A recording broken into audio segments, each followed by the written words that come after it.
Thank you, Brother Gatton. I could maybe call you bro since we're Phytals and Freemasons, but anyway. I'm going to be working from a script, but I'll probably go off script and tell a lot of stories, so that may cause things to be interesting. The master craftsman carefully withdraws the hot iron from the fire and places it in the perfect place for the best results. His strong and well-trained arms work with speed and precision. Sweat drips from his soiled brow. Wood ash and burnt iron stain his clothing. He raises his hammer and, in the instant that it takes to bring it to the anvil, the two blazing orange billets are forever joined. To bring to fruition this permanent joining of two pieces of iron, the master craftsman carefully devises a plan, prepares his materials, executes his plans with precision to bring forth the uniting of two into one. Such is the true nature of speculative Freemasonry. Like our ancient craftsman who perfected his skills working at the forge to bring forth this union of iron to iron, we as speculative Freemasons strive to perfect our skills for uniting man to lodge. This union of man to the brothers within the lodge begins long before the night of the initiation and requires the same extensive planning and excellence in the execution demonstrated by our ancient operative craftsmen. Today we're going to explore the possibilities that exist within our craft to forge this bond. I'm sure that my comments will generate many questions, and I encourage you to hold them to the end when we can discuss your thoughts, observations, and questions. And has been pointed out, a detailed answer of some questions may require the use of a tiled lodge because the nature of the material required to be discussed. Please hang on to them, and when we go upstairs, we can discuss all that in greater detail. The Brothers of Arts and Sciences Lodge have created a systematic approach to the operation of lodges that allows for these bonds to be intentionally and methodically constructed. Our goal today is to follow in their footsteps, to explore what is possible using the trail left behind by these brothers. But let us begin by considering some important questions. What would it be like if your lodge meetings were filled with inspiration, enlightenment regarding speculative Freemasonry? What would it be like to look forward to every meeting and enjoying the company of your brothers? What would it be like to be disappointed any time you miss the meeting of your lodge, being curious about what you may have missed? What would it be like if you knew there were powerful lessons contained within the rituals and teachings of Freemasonry, yet they were never discussed at your lodge? What would it be like if you were filled with ambivalence, wondering if the time and effort that you put into cleaning up, dressing up, and going to lodge may be better used in other ways? What would it be like to ask the members of your lodge questions about Freemasonry and receive no answer? What would it be like to ask the leaders of your lodge for more information and education about Freemasonry only to be ignored? What would it be like to be the only person in your lodge who is seeking more light from your Masonic experience? Now, these first three questions describe the situation that I believe we all desire. The last 5 questions describe the situation that all too many of us experience. To understand what we can be, we need to start with the foundation of the reason of a lodge's existence. What is the purpose of a lodge? What are we supposed to be doing as we gather together as brothers? What are we seeing when we enter the West Gate? What sources of information do we have to guide us from answering these questions? Our operative ancestors created lodges to fulfill several critical functions. The first and foremost was to perpetuate the trade. This was accomplished through a process of identifying qualified candidates, then training them in the skills needed to perform the work to perpetuate the trade. This allowed them to replace those currently working to complete the projects that were underway, which could last decades, if not centuries. It also allowed them to produce skilled workers to begin new projects over the upcoming years. As the relationships between the members of the lodges of skilled craftsmen grew, social, charitable, and other elements evolved, including the teaching of morality. This was often accomplished by making use of their daily working tools as symbols to make complex and abstract ideas understandable, and therefore more easily applicable in their lives. Imagine what would have happened if the operative lodges lost sight of their primary purposes. What would those lodges have looked like? What would the future hold for such lodges? Speculative lodges were and are no different. Like our operative ancestors, we have a primary purpose. In our charters, we are first and foremost told that we are to make Masons. We exist primarily to identify qualified candidates, train them in the skills needed to perpetuate the work of speculative Freemasonry, and to prepare them to replace those currently working in the lodges. We are expected to do this through intentional and thorough study of the philosophy of Freemasonry. Social, charitable, and other elements were and are secondary to this primary purpose. That statement gets me in trouble a lot, but I believe it's true. So what would happen if the speculative lodges lost sight of their primary purpose? What would our speculative lodges look like? What would the future hold for such lodges? Should speculative lodges lose sight of their primary purpose, it would mean that we would degenerate into a simple, charitable, and social organization no different than and no better than other social clubs and charitable organizations. The founders of Arts and Sciences Lodge were a diverse group of brothers who looked around and found their experiences in their lodges to be dull, boring, lifeless, and their experiences in their lodges lacking teaching and the practice of Freemasonry as a philosophy. In essence, Arts and Sciences Lodge was born out of frustration. Beginning in the summer of 2007, we gathered and asked ourselves the very questions that we asked earlier in this presentation. This resulted in us forming a lodge that was specifically designed to fulfill the purposes of a speculative lodge, to train new speculative Masons and to meet their needs as speculative Masons. We wanted more than merely make members. We wanted to truly make Masons, as we are instructed to do in our charters. We created Arts and Sciences Lodge starting with a clean sheet of paper. We engaged in discussions where all met on the level, explored questions relevant to Freemasonry, and put forth our views of what speculative Freemasonry could be. We detailed what we wanted from our Masonic experiences and explored the possibilities and how this could be done. To that end, we began exploring Masonic practices from around the globe and across time. We read old texts, seeking insights into the practices of Freemasonry by our forefathers. In fine, we looked for the best way we could to find and create that sacred space for the study of Freemasonry, the philosophy. We look for the best ways to enhance the skills of our current brothers and to train the next generation of speculative Freemasons.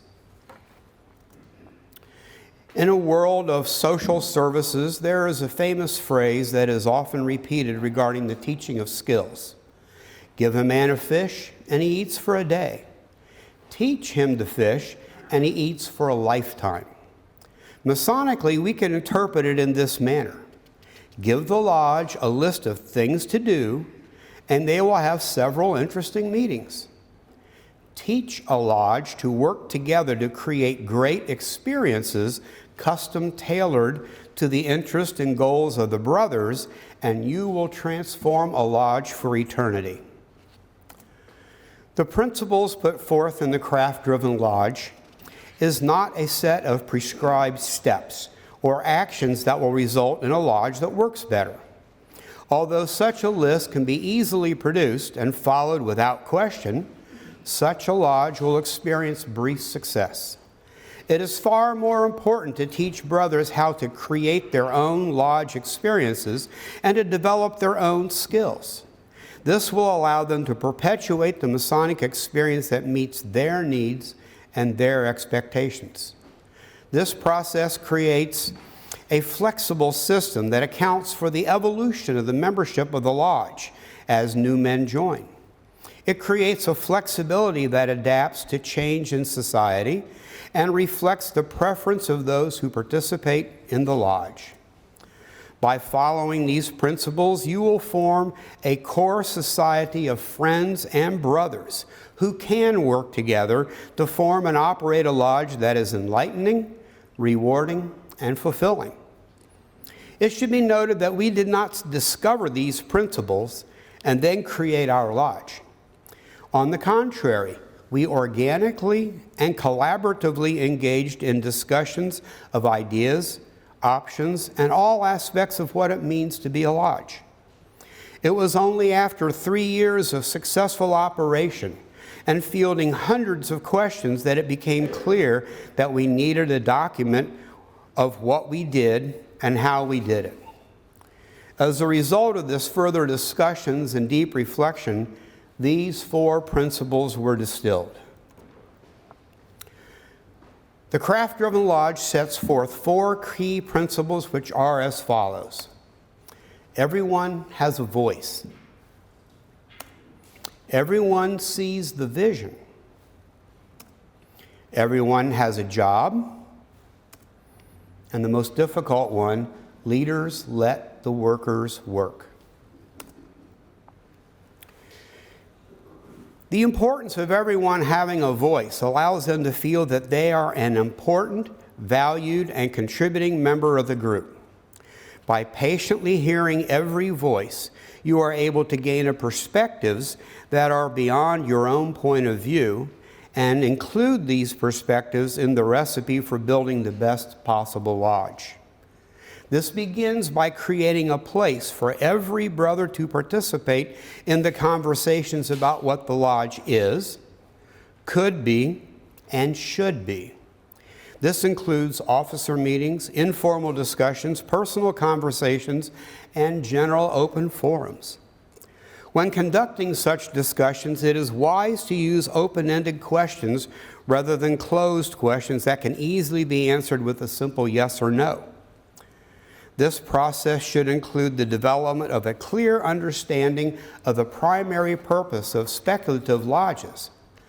As people discuss their understandings of why we meet as speculative Freemasons, they should tap into the wisdom of those who came before us and explore their thoughts through readings such as William Preston, James Anderson, Jeremy Cross, and Thomas Smith Webb.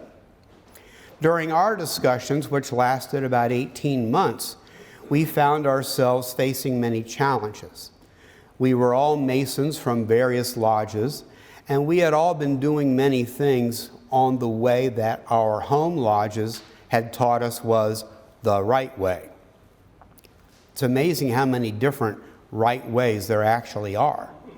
So when you bring together men from various lodges, you have decisions to make. So one of the things that we had, since I was the one chosen to be the charter master, it was my job to take all these ideas that we've been talking about for 3 years and turn them into a working lodge, to organize, to choose, etc. So in the Masonic ritual, we have these characters named stewards, and they march around the room at times and they turn corners. Now, I'm aware of about 4 different ways of stewards turning corners. So when we got to the point where we were getting ready to practice this, someone says, well, how are we going to turn the corners? One guy says, in my lodge, we do it this way. And another guy says, in my lodge, you do it that way. They immediately looked at me as the worshipful master, the guy in charge, to make a decision. Worshipful, tell us what to do, which is the Masonic tradition, which I'll talk more about later, which in reality is very destructive. So my response, rather than stepping up to the plate and taking charge, was to say, you know, brothers, in our discussions, we said that we wanted to have everything done meaningfully, in a way of reverence and honor. So you discuss amongst yourselves how you might go about accomplishing this task, consistent with our goals. And when you figure it out, let me know. And that's what we'll do. And if we don't like that style, in 6 months, we'll try a different style till we find one we like, which is always subject to change. And when I said that, you would have thought that I had 3 heads. This was one of the most un-Masonic things you can do as master, is to not take charge. But there are times when that is, in fact, the most wise thing to do as a master. So giving everyone a voice, a way of having their say, to adding to the recipe, is the first and most important step. If you go into this process saying, I know what I want for this lodge and I'm in charge and I'm going to make that happen, you will fail. Second principle, everyone sees the vision. As the discussions about what is hoped for are concluded, a common theme is likely to emerge. This theme can become the central piece around which a form of common vision can be built. During this process, lodges should develop some consensus as to what their specific purpose is, the nature of the experiences that they're seeking, and communicating what those conversations have revealed about what the brothers want from their Masonic experience. This vision becomes the goal that is pursued using the roadmap of planning and thorough implementation. As the lodge evolves, this vision may evolve as well. As a result, the conversations about the vision, its relevance and applicability should be a continuous thread in the life of the lodge. Simon Sinek is a well-known writer who's said many brilliant things. I think I've said a few smart things, but he gets paid way more than I do for it, which I can't figure out. He's given several TED Talks and written many books about this very topic. He calls it discovering your why.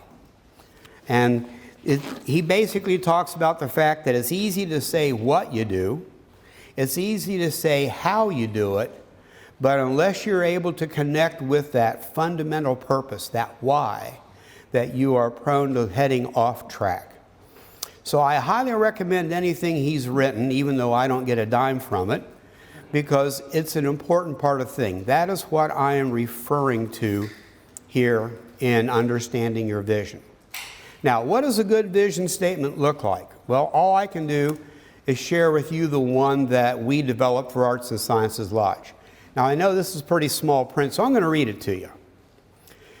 Arts and Sciences is a lodge of free and accepted Masons whose members come together to bring Masonry alive in their lodges and in their lives. We dedicate our efforts completely to the Masonic education and moral advancement of our members. In our travels, we have found that the realm of Masonic education is as boundless as human experience, and that commitment to the principles of Freemasonry leads to enlightenment and personal moral advancement. Consequently, an essential requirement of membership is the cultivation of a curious and receptive mind. We care for and instruct our initiates, converse with and challenge ourselves, appreciate and respect our elders. While recognizing these distinctions, within our lodge, all but the master are addressed as brother and stand upon the level. As a lodge, we are but one among equals. We carry the same charter, work the same ritual, practice the same principles. We strive for excellence in all that we do. Our primary purpose is to create Freemasonry within the lodge and practice it without. Now, that statement took 2 years to write, multiple revisions, but it distills exactly what we were looking for when we started gathering, saying we want the best lodge possible for us. Once you get that distilled and worked out and hashed out, it can become a North Star for navigation of everything you do in your lodge. So having that clear vision developed and articulated is essential to being able to continue this process of building and operating a lodge. So you've had many conversations. You're getting a good idea what people want from their Masonic experiences. You've articulated it in the form of a vision statement where everyone by consensus is saying, yeah, that's exactly what we want. So now how do you make it work? Well, this is principle number 3. Everybody has a job. As a lodge begins or continues its operations, it is important to ensure that every member has an opportunity to contribute to the success and operation of the lodge. If a brother sees himself as an important contributor to the life and success of the lodge, it is unlikely that he will choose to stay in the comfort of his home, sitting in a lazy boy watching something mindless on television rather than getting up, dressing up, and coming to lodge. The ways of serving a lodge are many. The most obvious one is to have the brother serve as an officer. But other options exist, including having brothers present a lecture as a team. In Ohio, we have these very long lectures that are 25 to 35 minutes in length following each degree. And one of the crown jewels of being a good, competent Masonic leader is to be able to memorize and deliver this 35-minute lecture. That's a daunting task, and a lot of people say, I can't do that, or it's too much work, I don't have time, multiple excuses. And if you're doing degree work and there's a lecture, you only need one person to do that lecture. But what happens if you break it up into parts so that one brother does this part, another brother does this part, another brother does that part, etc.? Now you've got 4 or 5 people who are expected to be at lodge, will be missed if they're not there, rather than just one. So looking at your ritual, are there ways of breaking things up so that new people are getting involved? If someone learns the first 2 paragraphs of a 6-paragraph charge, let them give it, and then somebody else steps up to finish. You're getting people involved. That's one way of doing things like that, okay? Another way is that we have master craftsmen in Ohio. These are brothers who are responsible for the education of new members. Typically, you have one master craftsman assigned to that brother. What would happen if you assigned 2 people to be master craftsmen? One being a seasoned and experienced master craftsman, the other being a new Mason who is looking for a way of contributing. By being a secondary master craftsman, he not only has a chance to learn and reinforce his own teachings in Masonry, but also has the opportunity to learn through observation how to be a good master craftsman. And yes, he has one more job. That means that if he's not there, he is missed. There's all sorts of ways of doing things. We had a brother who was in his early 70s who joined our lodge. And he had a long career as a salesman. Failing mind, but a long career as a salesman. He could talk to anybody about anything. How do we get him involved in the lodge? Well, it's not ritual, it's not candidate coaching, it's not any of that. Well, we always have dinner before our meetings. His job was to be the ambassador.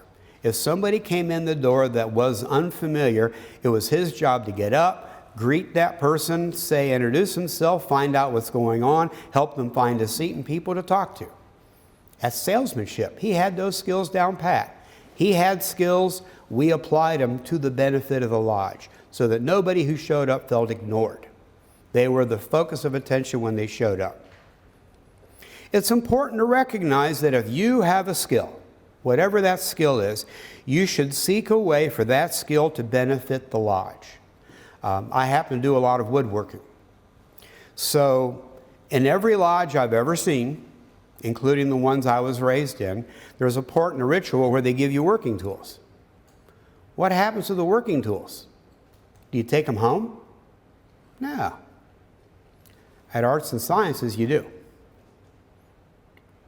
But who makes the working tools? Well, you need somebody with woodworking skills. That's me. So I spent some time in the shop. I created designs for simple, easy to build Masonic working tools. And when a brother goes through a degree and they're presented working tools, they take them home. We've been doing that with everybody since day one. Now, why is that important? Well, one, the ritual says, I now present you.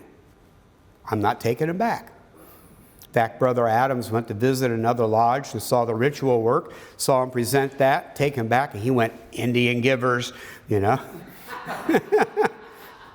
he got to keep his working tools. The other thing is, I'll go and visit a brother, and I'll go to his family room or his den, and what do I see? A complete set of working tools proudly displayed, where he gets to see them every single day as a reminder of what they are, what they mean, and where he got them. That keeps the lodge top of the list of important things in his life. If you have someone who is a good cook, let them, help them, learn. If you get someone I'm really bad with electronic stuff, and we got a computer guy who runs our email list. Okay? If you have a skill, there is a way that you can contribute to your lodge with that skill. It is your job to volunteer that skill, and it's the lodge's job to recruit that skill so that every single brother of that lodge feels like they are contributing to and an integral and important part of the success of that lodge. Suddenly, you don't have 8 jobs for officers where officers do everything, everybody else does nothing. You've got 40 guys. Everybody's got a job. Everybody's important. Everybody's engaged. This also applies to officers. As soon as an officer is installed in his position, he should immediately begin to train his potential replacement and be willing to step aside and let that replacement do that job in a pro tem basis to demonstrate to the lodge their skills and capabilities. Now, I don't know about Oregon. Ohio has fallen into the rut of the progressive line, as most places have. If you get an entry-level position in a lodge, it's pretty much assumed that unless you commit a felony and get kicked out, you will be master of the lodge in so many years, whether you want to or not, and whether you have the skills or not. And if you step aside halfway through, you're looked down upon because you failed the lodge. At Arts and Sciences, we don't do that. We don't have a progressive line. Every position is wide open. People in September call the secretary and say, if elected or appointed, I'm willing to serve at the following positions. In October, that list is posted and read in lodge so that in November at the annual meeting, you know who you can vote for. The people who are willing and able to do that job. Now, how do you know they're able to do that job? Well, if I'm a new brother and I think I can do a job of a steward, I'm going to go to the steward. I'm going to say, teach me your job. And the steward is going to say, certainly. And they'll meet with you privately. They'll teach you what the words of the ritual are. They'll teach you everything you know to do the job well. And when you've got it down, and the next time there's a meeting, that steward is going to tell the master, hey, so-and-so wants to pro tem. to show you what he's done. I have confidence in him, and he will. And as a brother on the sidelines, I've seen that guy do that job. So when it comes time for the next annual meeting, I see a list of who's open for what positions. I've seen them do their work. I can make an intelligent choice. So that is why officers are immediately training their replacements. That way then, everyone is engaged in doing a job and learning another job as we go. The last one, most difficult one, leaders let the workers work. Our fraternity is overtly structured in the form of a feudal society where we endow our leaders with the unquestioned, near absolute power. Ironically, we claim that we meet on the level, while some revel in their Masonic bling. Now, to be honest with you, I normally don't wear this. I only wear it on special occasions when I'm requested because the status of my past job is thought to be important. Now, remember in our statement, I said that everybody at Arts and Sciences Lodge is addressed as brother. Okay? We all wear plain white aprons at our lodge. Not even the officers, plain white aprons. Okay? Officers wear jewels because that's required. Everybody is brother so-and-so except the guy sitting in the east because that's his job. You will never see past masters introduced. You will never see the 4 past district deputies we have in our lodge introduced. You will never see the 5 33rd degree Masons we have in our lodge introduced. Okay? We're all brothers, period. Now, if you come as a guest, we will give you all those Masonic honors that you're used to. But we take that admonition of meeting on the level, as well as those instructions that we heard when we got our aprons as entered apprentices. No greater honor can be conferred upon you than this, which we now bestow. We take that literally.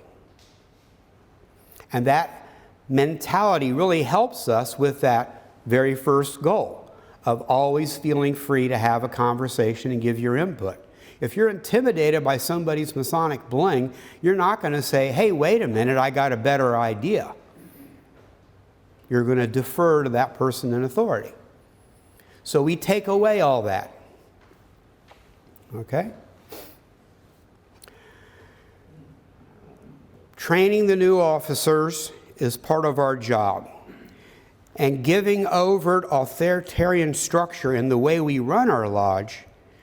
Now, we look at our leaders and we say, well, they're Masons. They're supposed to understand this stuff. They're supposed to understand what it means to be respectful, helpful, and to be able to work with everybody on the level, even though you have this really fancy job title and this really fancy apron with all sorts of bling. Okay? But how often do we read in Masonic newsletters, Brother Hodap has a beautiful one, about shenanigans at the grand level of people behaving in a way completely inconsistent with our basic teachings and values. It's like the guys with the gold chains forgot what they learned as an entered apprentice. Okay? I get in trouble a lot for saying that too. So, we believe that our leaders have understood our lessons and followed them well. Evidence to the contrary notwithstanding. Okay? The system of investing power in these people only works if you do know the principles and how to apply them. I can remember as a young officer back in the late 70s, I was master of my first lodge in Springfield, Ohio in 1983. And I remember coming up, I'm 26 years old, I'm talking to these old guys who've been Masons forever, and I say, I got a question. Why don't we do fill in the blank? And the answer I universally got was, shut up. When you're in the East, you can do what you want. Yeah, okay? That's the mentality that has been around, and unfortunately, we still see. Okay? The guy in the East runs the show, everybody else falls in line. Okay? How good has that been doing at helping our lodges grow and succeed and attract and retain members? Yeah, okay.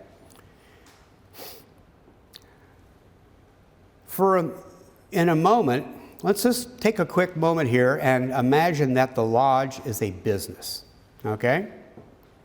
If we look at a table of organization, what we're going to see is the CEO at the top, and then we got vice presidents and department heads and managers, and then you get the workers on the bottom, okay?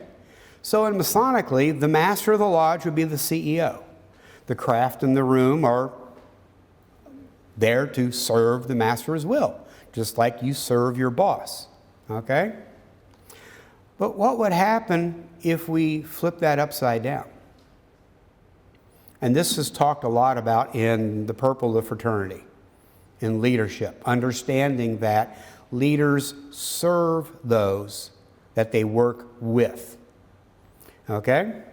So if you go to a factory, boss does this, et cetera, et cetera, et cetera. Workers make the cars. The guys in the corner offices don't actually make cars. They are to provide resources, instructions, organization, and directions so that the guys on the floor really make the cars. So flip it upside down. They are supporting the guys who do the work. So in a Masonic lodge, that means then that the master is to support his officers. The officers are to support the members of the lodge. Because in a business model, you go to a lodge, the members on the sidelines have 3 jobs. First of all, they are your customer. You must keep them happy, because if they're not happy, they're not coming back. Second of all, they are your labor force. How many times can you operate a lodge without other people in the room? They have to be trained what they need to do and how to do it for the lodge to operate. And the third of all, they are your board of directors. They tell you what they want from their Masonic experience. And they are the ones that chart the course from the lodge. As a master of the lodge, you're not charting the course.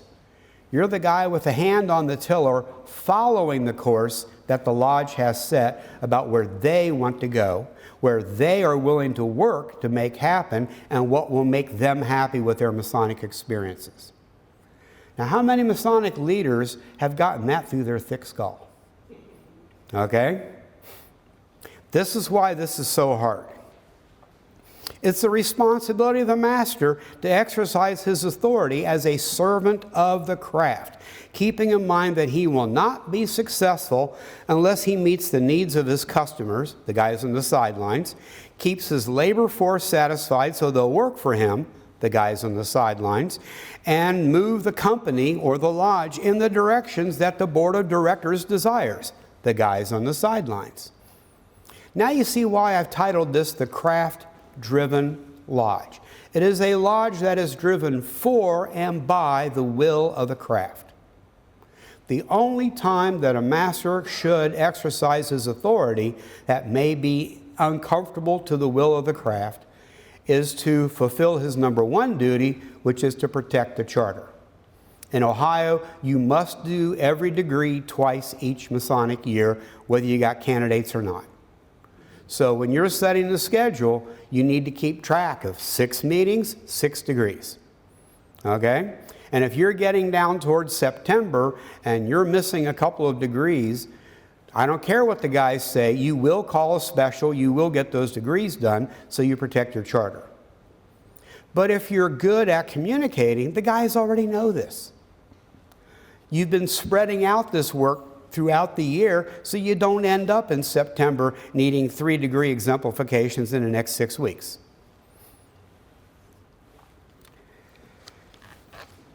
Again, the book, The Purple of Fraternity, is an entire book focused on Masonic leadership. And yes, it says for District Deputy Grand Masters, but it applies to anybody. Masters, committee chairman, anybody in a leadership position can benefit from that book. So today I'm wearing the apron, I will be, of a District Deputy Grand Master from the Grand Lodge of Ohio. I'm wearing the jewel of a past District Deputy. These reflect the fact that I have had a job. When I was installed as a deputy, I was wearing the original white lambskin apron I got the night that I was initiated. And I instructed the installing officer to put the deputy apron on over top of my white lambskin. Not to take it off and substitute one for the other, to put it on over top. So that after all the ceremony was over and there was time for me to make comments, I could say this important thing. Being a district deputy is a job. Like all jobs, it's got a beginning, it's got an end. It's got duties, it's got responsibilities, and I've promised to do all those jobs. But it will come to an end. And there will come a day where this won't matter. And I peeled back the deputy apron and I says, but this, my original white lambskin, is who I am and always will be. And I look forward to the day when I can finish this job and join you as members of the craft, period. Now, everyone talks about authority and rules within the lodge, and then there's the elephant in the room, the Grand Lodge. You know, oh my goodness, Grand Lodge will build or save or kill Freemasonry. And I'm going to tell you here and now that the Grand Lodge has very little to do with the success or failure of a lodge. The role of a Grand Lodge is and should be that of a group of men going to a grassy field and devising the rules for a game called soccer, football worldwide, but soccer. So what is that job? Well, they're to go to this grassy field and they're to say, this is how the game is going to operate. We'll create rules. We're going to draw boundary lines for the playing field. And we're going to hire some referees to make sure that all these rules are followed. Once they have done that, they have done their job. They shouldn't be hiring coaches, picking players, or calling plays. Yet they do. Now the good news is, a wise lodge is able to say to those attempts to dictate what you do, to say something like, yeah, it's a good suggestion, I'll take it under consideration, but the code doesn't say I have to do it. Every year in Ohio during the summer, the Deputy Grand Master tours the state and rolls out, if I become Grand Master, this is what I plan on doing, this is what I expect. So I took my two wardens to the rollout and I says, listen carefully and take good notes as to everything he says. And I want you to draw your page into two columns, those things that you have to do and those things that they would like for you to do. And so at the end of the meeting, we all got in my car. It's a 45-minute drive. I said, so what'd you come up with? He goes like, well, there are two things we have to do. There are 15 things he said that he would like for us to do. I says, okay. And on that list of things he would like for us to do, how many of them are consistent with our goals and values for this lodge? Or are they distractions? And we chose to ignore all but two of them. It's a recommendation. Well, you didn't get the Grand Master's Award this year. You must be a bad lodge. No, I didn't get the Grand Master's Award this year because the criteria has nothing to do with being a good Masonic lodge. It has everything to do with enhancing the Grand Lodge this or enhancing the Grand Lodge that. Okay? I once had a guy read Craft Driven Lodge, and he got to the section on the role of the Grand Lodge, and he came back to me, he goes, how can you say this about the Grand Lodge? I says, one, it's real easy, but number two, you should have seen what I edited out.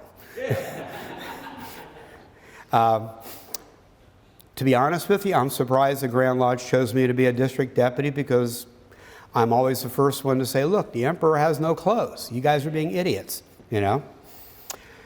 I can tell stories all the time, anytime. So those are the four principles. So now that you got a vague idea how these principles work, what do you do with them? Well, as any lodge can use these principles to begin their evolution into a lodge that holds meetings that are valued by the members and inspiring to all. You do not have to follow the path creating a new lodge to benefit from these ideas. Those wishing to pursue this path only need to start. I can tell you that starting a new lodge has a long set of challenges. Taking an existing lodge and evolving it has a completely different set of challenges. But these principles can guide the discussions to allow you to choose whichever path you want to choose. So where's the first place to start? Well, informal meetings to discuss what people think about their current Masonic experiences, and to use those discussions to explore what they really like and want from Freemasonry. This is all of that first principle, having those discussions. During those discussions, you should explore what they may want to see more of, as well as what they see as a poor use of time. Past practices should be questioned to see if they are still relevant to the brothers of a lodge. My home lodge, Clark Lodge in Springfield, has an annual summer steak fry for the craft. It's called the Jim Green Dale Plank Steak Fry. Okay? It's a neat event, but why is it called the Jim Green Dale Plank Steak Fry? So if I go to this and I ask, who is Jim Green? Everyone is going to say, I have no idea. And if I say, who was Dale Plank? There's going to be 3 of us that say, I knew Dale Plank. He was an exemplary craftsman. So why do we keep the title of these people that people don't know? If it's a steak fry to honor the service of the craft, then let's call it something that's meaningful and relevant. But no, we don't. Why? Because it's been called the Jim Green Dale Plank Steak Fry since 1954. And we're not about to change that. Okay? How can new guys see the value of this event if they don't understand why it's named the way it is? So question what you've been doing for many years. It may be very valuable. It may be a complete waste of time. Don't be afraid to question and challenge those things. Now, these discussions that you're going to be holding will likely have several themes that will begin to appear. Okay? There are more education, better degree work, quality fellowship activities, less administration, and more family activities and involvement. Those are the kinds of things that tend to come up. Okay? So as the lodges develops its own ideas, it should begin to decide what should stay. And, more difficultly, what should go. You need to understand the expectations about the need to change so that we can develop a way of facing the challenges that goes along with those specific changes. And then you need to create several basic goals, 2, 3 at the most. Now, priorities need to be set and detailed plans developed to take actions. Remember, a goal without a plan is merely a wish. Be careful of the pace of change, as evolution may be slow, but it's better than alienating many members due to a revolution in your lodge. So pick 3 things to do, and make sure that you implement them based on that thorough and detailed plan of action, and leave enough time to see the effects. Hold more discussions about the changes that you've seen, choose 3 more, and then repeat the cycle. This is a continuous process. It's not something you do once and you're done. The analogy I use is you're building a sandcastle on the beach. Once you get it the way it's absolutely perfect, as soon as the sun comes out and the water comes in, it's gone. You need to start over. Or you're constantly working on maintenance. Otherwise, there's a psychological principle called regression towards the mean, which I look at Masonically as a descent into mediocrity. Unless you're working very hard to maintain excellence, you will get complacent, your lodge will begin to slide, and important things will be skipped. And you will then degenerate into a mediocre lodge. As we consider the ways that our lodges can evolve and the ways to create better Masonic experiences in our lodges, keep the principles of the craft-driven lodge in the forefront of your thinking to assure that we are attempting to attend to the needs of the brothers, the meetings, and the craft so that they are satisfied as customers, willing as workers, and giving you more direction as members of the board of directors. So, we can begin some questions and answers and discussion about what I've done and stirred up some things. So, what kinds of questions or observations do you have about what I've said so far? Yes? Thanks for that fantastic presentation. Your let the workers work reminds me of Steve Jobs' quote, we don't hire smart people to tell them what to do. We hire smart people to tell us what to do. I think it's really interesting how you involve the sidelines as the board of directors. I'm curious to know, Arts and Sciences Lodge being relatively new, how quickly has it grown? And how many are candidates, how many are affiliates? Okay, we started with 24 charter members in 2010. We are up to 44. So we've not quite doubled in size, and we grow slow. We could grow quicker if we wanted. But see, we have a very thorough and comprehensive education program that takes between 18 and 24 months. So we can only take 3 candidates a year through initiation. Now, so 2/3 of our growth is through initiation. The other third is through affiliation. Guys from other lodges that say, wow, I want to be part of this. Now, the first time a guy said, hey, I'd like to be a plural member, I said, why? And he like, what do you mean, why? I'm willing to give you $200 a year for dues, and you're asking me why? And I said, exactly. Because we don't want people with dues cards. We want people in the lodge room, shouldering the work, helping us in the quarries of making Arts and Sciences the lodge that it is. I says, as a visitor, you can come and enjoy all the benefits with no expectations for free. So, if you want to actively engage in our lodge, then we'll consider you for plural membership. And we've recently started this. So many of our plural members come in with, I'm going to call it a spotty education. They may be past masters of their home lodges, but they really don't understand how our lodge works. So we now have a 3-class curriculum, 3 2-hour classes that starts with reading and studying and discussing these 4 principles. And then we have another class talking about our vision statement, what it means and how we apply it on a daily basis in the operation of the lodge. And then the third class is lots of details about our traditions. Why don't we wear past master aprons? Why do we give the Scottish sign of fidelity during prayer and obligations? These traditions we have. Why do we process into the lodge room from downstairs? Quick answer, Jeremy Cross, 1813. It shows up in what you guys call a closing charge. As we are about to quit this sacred retreat, if the lodge room upstairs is this place for sacred work, why do we go up, socialize, hang out, and all that till somebody raps a gavel? You do all that down here. You sign in down here. You clothe down here, the whole bit. And when you're ready for lodge, the Tyler forms a procession in silence up the stairs to the lodge room, where it's dark, just the one light over the lodge. It's been incensed, okay? You take your seat.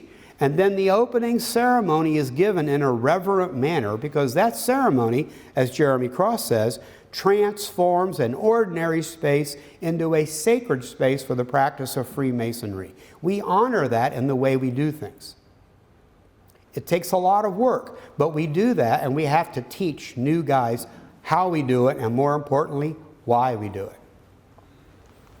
Thank you. Yes? Yes, thank you for the presentation. That was wonderful. You mentioned that there is a requirement to do each degree twice per year. I'm curious, I have 2 questions about that. First would be, is that to keep the degrees fresh, or is it, actually I guess this would be the second part of the question, would it be actually to continue initiating members? And if you are unable to find candidates for the degree, do you farm them from other lodges, or do you just do them as though you had a candidate but you don't? Thank you. Steve Gatton will tell you that Ohio has really high standards when it comes to lodges being proficient in the ritual. So the 2 degrees exemplification in a year is a requirement from the lodge, whether you have candidates or not. So it's primarily to make sure you are proficient because, get this, once a year, the district deputy will come to your lodge and will see you exemplify a complete degree using only members of your lodge in its entirety and grade you as to whether or not you are proficient in the ritual. Every year. One year you do the EEA, the next year you do the fellowcraft, the next year you do the master, and repeat. That is a requirement from the Grand Lodge, so that there is not a lodge in Ohio operating that can't, with reasonable effort, portray a complete degree by themselves. So it's a heck of a lot of work. I tell the people this in other jurisdictions, they go like, well, 2/3 of our lodges would be closed if that was a rule. And I say, maybe. That's a rule we have to live with. So to keep your charter, you got to do that. That answer both your questions? I think so. Okay. Other questions? Yes. Right, Worshipful, thank you for your talk. A little louder, I'm hard to hear. Thank you for your talk. One thing you mentioned is that this is a continuous process. Do you schedule, like, every year, let's sit down and what's going well, what's going, badly, or how does this not devolve into kind of like, well, not devolve, but become this kind of like constant churn or quarterly, kind of review? I was just curious how your lodge does that. These conversations, the first step, everybody has a voice, those are ongoing. We have an internal email system, so if somebody's got an idea, you can just post an email to our email and say, hey guys, I got an idea, what do you think about this? And see where the discussion goes online outside of lodge, okay? Now, our annual meeting has a set structure. Annual meeting starts with the presentation of the Secretary's report and the Treasurer's report and the Audit Committee. That's all required by Grand Lodge, okay? Then we add a State of the Craft address from the Master, looking back on the past year. Because as I told you, the Master has his hand on the tiller, he's not charting the course. This is his one opportunity to say, this is what I think we did this year that was good, bad, what it concerns me, what I want to celebrate. It's his forum to talk about the state of the craft in the lodge. Okay? Then we hold the election of officers. Now we have appointed officers which are at the Master's discretion. But as I told you, even the appointed officers are done by volunteers. So when the new Master is elected, he looks at the list of who volunteers and makes his appointment advised by the will of the craft. Okay? Then we have a discussion. What did you guys like about this year? What do you want to see different next year? I really liked the open lodge family night where we brought in wives and families and friends and we held a discussion on a Masonic philosophical topic. I really liked the family picnic. I really think that this stunk and we shouldn't do it again, okay? And it becomes a brainstorming session for the rest of the evening. Then the officers get together with all those notes from that brainstorming and they put together and organize it for the upcoming year. So that is a formal way that we keep that process going. We also read our vision statement 4 times a year at the annual meeting and other times throughout. Hey guys, this is why we're here. Does that answer your question? It does, thank you. Okay. Other questions? Well, I want to thank you for your time. I do have a little bit of shameless commerce. I'll steal boldly. This is Craft Driven Lodge. It's my first book. And everything I've talked about is from the first 50 pages of that book. The rest of the book is suggestions, ideas of what we did with these principles as of 10 years ago when I wrote it. So it's a really good strategic planning book. I happen to know that there are 2 lodges that have been formed in the past 10 years where guys got their hands on this book, had their conversations, and used this process to form new lodges. So I'm proud to say that this method is beginning to catch on. Whoops, I backed up too quick.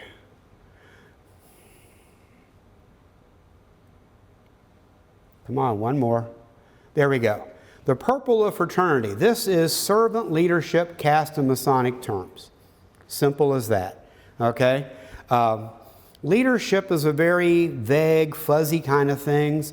We can look at corporate leadership models like the Maxwell system and the Covey system and all that. But all that was developed within the context of corporate America, where you've got lots of levers to influence people. We're an all-volunteer organization. Most of those levers don't exist in our organization. So what do you do then?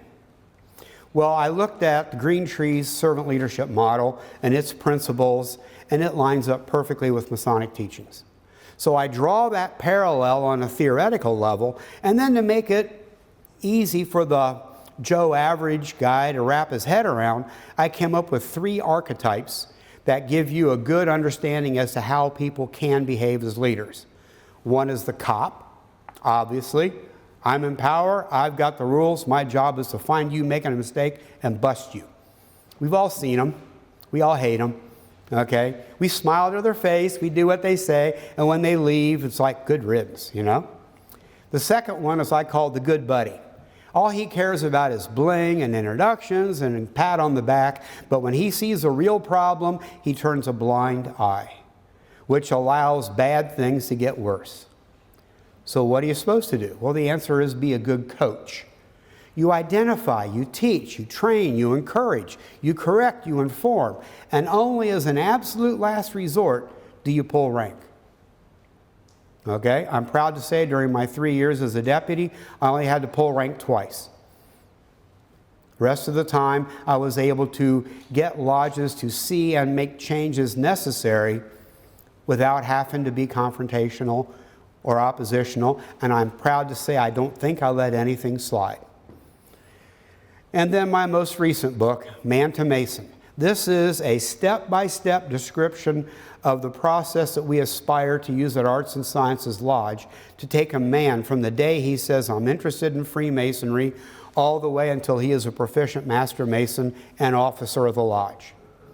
Every opportunity that exists and what the Lodge can choose to do to enhance that education process. And it's very much a nuts and bolts, hands-on thing. It can be a good way to like, how do we improve our education in Lodge? Here you go. How do we get guys to do things better? Here we go. Now, we had a Grand Master recently that thought he was a numbers guy. He did a lot of calculating, but he had some really flawed assumptions that got some terribly skewed statistics. He wouldn't hear, but that's okay. So here's some numbers. The average lodge will initiate, pass, and raise a guy, and in 2 years, 15% or less will be active in Lodge. Okay? Lodges that have a thorough, comprehensive education program lasting at least 12 months will initiate, pass, and raise a guy, and in 2 years, 75% will be active in Lodge. So, do you want to try to recruit 10 guys and hope that 1, maybe 2 stick around? Or do you invest a lot of hours in one guy with 75% chance that they're going to be there working with you as a Mason for the next 15 years? I know what we've chosen, but that's what that book is about. If you need to get a hold of me, there's my contact information. I field questions, answer phone calls all the time. To me, this is, how much do I make doing this? So far, I'm up to about 25 cents an hour for every hour I spent writing a book and selling them, okay? I'm doing this because I was cheated. My lodge gave me none of this. And my goal in working to be part of developing Arts and Sciences Lodge and promoting what we've done, not because we want to make clones, but because we want to help you do a better job of giving men what they deserve, not what I got. So, thank you very much.